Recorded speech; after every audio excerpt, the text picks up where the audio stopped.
Mga kasayan, mag-unbox tayo ng TMX Alpha 125 carb. Low budget lang to kasayan ha. Pang low budget lang. Unboxing tayo ng carb. Ito yung kanyang ano ha. Baka kayo mapaibig. Ito yung kanyang QR code. Yan siya ha. Kasi yung mga ano ngayon wala ng price eh. Mamaya na natin titignan yung price sa ating ano, sa ating cellphone. Wala siya eh. Yung code. Walang ano yung mga Flash Express. Para sa mga TMX Alpha 125 na nagloloko yung inyong mga carb, pwede na kayo mag-order dyan para may DIY nyo na rin ang inyong carb. Para mas malakas ang loob na mag-cleaning ng karburador pagka merong panghalili. Kung sakaling sumablay ang paglilinis.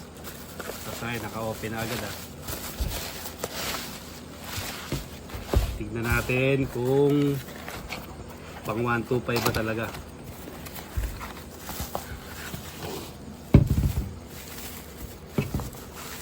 Okay, may hose naman.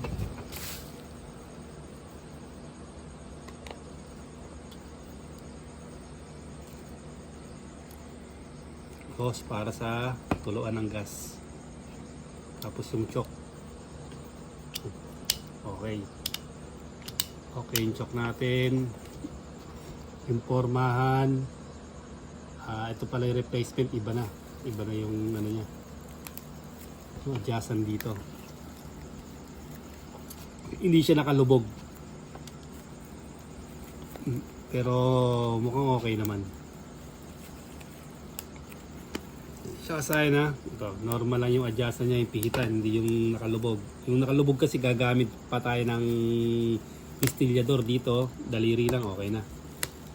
Maya adjust na natin, may totono na. Pero hindi natin i-ibay niyan. Para pagka tinesting natin sa ating motor, titignan natin kung kailangan pa siyang i-adjust o hindi na.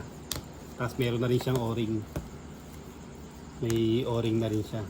Tapos, natin spring natin. Okay, dahil matigas, automatic meron siyang spring. So, yung spring, saka yung kanyang piston. Ito siya.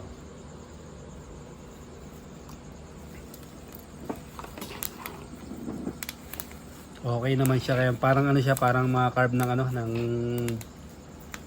Macho 175. Etong ganto niya at saka yung pinaka cup niya, bowl niya, hindi magkakulay.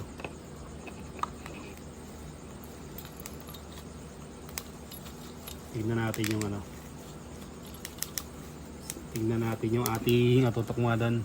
Balik lang natin to. Yung gatla. Ito.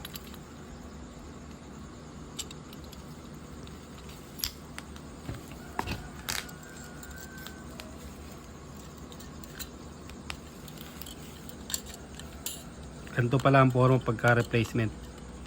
Napakita ko naman sa inyo yung original pa.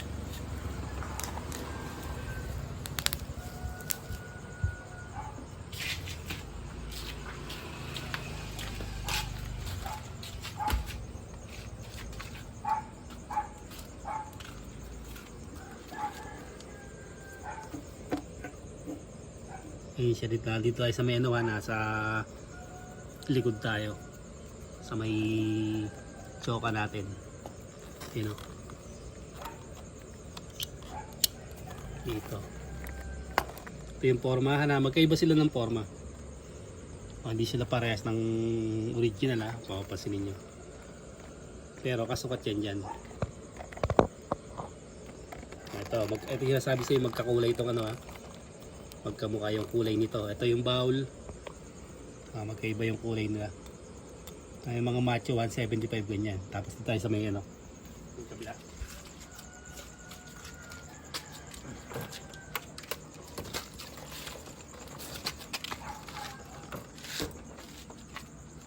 Dito sa kanang bahagi. Ito siya. Sinasabi ko sa inyo na yung tornilyuhan ng original nakalubog. Kailangan pang gumamit ng flat screw. Ito kahit kamay lang po pwede. Tapos yung dito rin, ito lutang na yung ano niya. Phillips screw na yung pinaka ano niya. Phillips core flat pwedeng gamitin. Dito, flat screw lang yung gagamitin. So, parehas lang siya ng ano, Sinukat natin yan dyan. Ito yung ano ha. Okay, swak na swak yan dyan. At ito yung lagay ng ano, ng gas. Ano, pag isasalpak natin sa gas to. Tapos salpak lang. Mayroon na siyang ano, mayroon na siyang o-ring. Ito yung presyo natin. Tingnan na natin yung price. Sana maganda to para pagka testing natin. Try natin yan. Low budget lang naman siya. Wala kasi yung presyo niya kaya hindi natin titignan. Ayun siya kasi ano. Sa may total niya ay pinaka total. Ayan.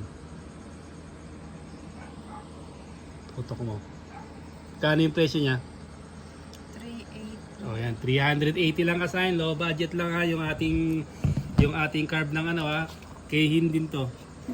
Parehas lang din sila ng tatak.